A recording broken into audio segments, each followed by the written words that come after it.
Comportamiento social en animales. Como sabemos, el hecho de ser social no es algo exclusivo de los seres humanos, sino que en el mundo animal existen numerosas especies que demuestran diferentes casos de comportamiento social entre individuos. Hay animales que se relacionan entre sí, que interactúan, que conviven o que necesitan de una forma mucho más compleja de la que podemos llegar a imaginar. Si pensamos en algún ejemplo de animal que refleje este tipo de acciones, seguro que se nos vienen a la mente casos como el chimpancé o el elefante, animales sociales que por su naturaleza, mediante sus acciones, representan este tipo de comportamiento, pero sabemos que hay muchos más. Existen tres tipos de animales sociales. Los reunidos solo en forma de agregados temporales, como es el caso de todos los vertebrados inferiores. Segundo, los que viven en grupos unidos o en forma permanente y se organizan en un comportamiento de protección, tales como los insectos sociales.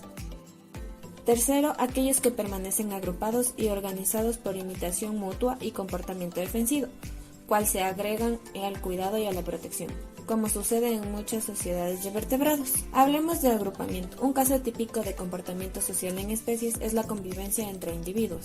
El agrupamiento representa una opción para explotar de una forma más competente el medio.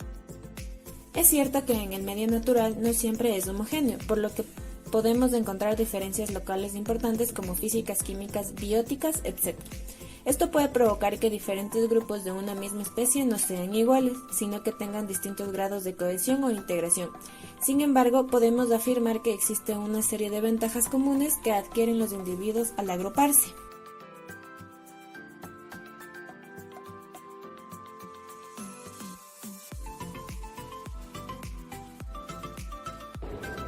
Las ventajas térmicas. Cuando las personas de una población viven muy cerca unas de otras, la relación superficie y volumen se reduce, lo que garantiza una pérdida de calor mínima. Por otro lado, cuanto más expuestos están los animales, mayor es la disipación de calor del cuerpo. Las ventajas locomotoras. Los animales rítmicos se benefician de las ventajas de las locomotoras, que ahorran energía durante el movimiento en grupo. Por ejemplo, las aves que se mueven en forma de V durante la migración lo hacen de manera más eficiente, utilizando el empuje generado por las puntas de las alas de los individuos que vuelan en la parte superior del grupo. Además, juntos pueden crear la ventaja de la turbulencia, convirtiendo el flujo de turbulento en flujo laminar. También encontramos ventajas reproductivas y de crianza dentro del comportamiento social en los animales. Es por ello que mencionamos que vivir en grupo aumenta las posibilidades de encontrar parejas potenciales y también un aumento del éxito reproductivo propio de sus pares, al igual forma de la manera de la crianza de sus crías. Es por ello que dentro del mundo animal encontramos muchos ejemplos. Uno de ellos es el ejemplo del loro barranquero argentino. Estas pequeñas aves se mantienen en poblaciones grandes, por lo que se categorizan como gregarios. Su unión se fortalece incluso con la llegada de la etapa reproductiva. Estas pequeñas aves son muy escandalosas y viajan en manadas, lo que les facilita el apareamiento, por lo cual es común ver una cantidad incontable de nidos, los cuales los ubican en zonas muy altas, generalmente en cuevas muy grandes. Por otro lado encontramos los chimpancés. Los chimpancés viven en comunidades que pueden tener entre 15 hasta 100 individuos, de todas las edades y sexos. Dentro de la manada de los chimpancés encontramos que los individuos de esta comunidad forman grupos más pequeños y temporales, con distintas combinaciones. Machos adultos solos, hembras adultas con sus crías, grupos mixtos, individuos solitarios o hembras solas, facilitando la reproducción entre su especie y su consecuente descendencia. Un comportamiento social claro que puede ayudar a la crianza de los animales es el de los leones, pues esta especie se adapta mejor en manadas. Es por ello que usualmente los leones, las leonas, mantienen sus nacimientos dentro de las manadas, ya que a menudo se cronometran sincrónicamente para que la mayoría de sus cachorros sean criados a la par. La protección frente a depredadores es una de las ventajas más destacadas en cuanto a importancia de vivir en grupo, ya que aumenta la eficacia de la detección de depredadores. Ocurre también con la detección de las presas.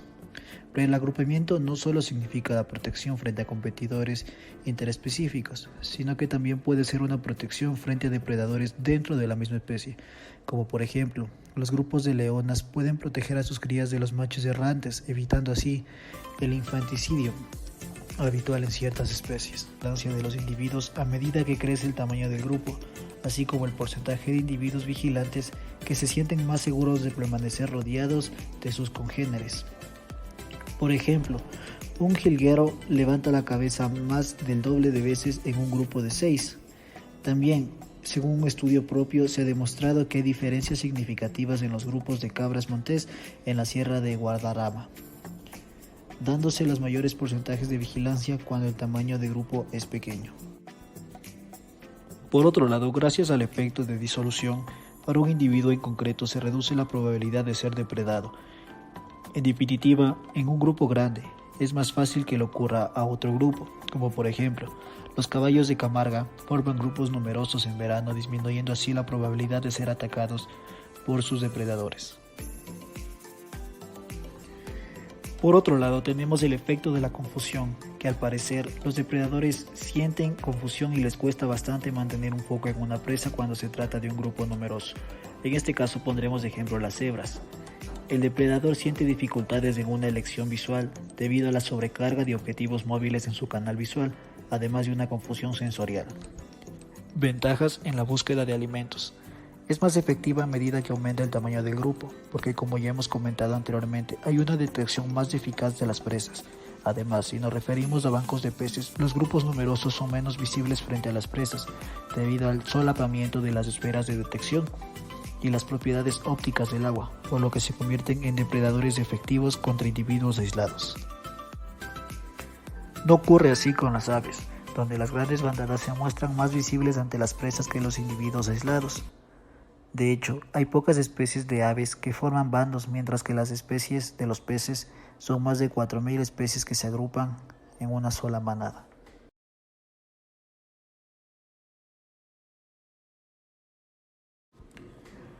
A pesar que la vida en grupo proporciona grandes ventajas, también supone ciertos costes que pueden perjudicar al conjunto, como el aumento de la tasa de desaparición de alimento, aumento de la competición, estrés, aparición de comportamientos agonísticos no deseados, unos costes que son efectos colaterales, pero en definitiva asumibles por parte del grupo.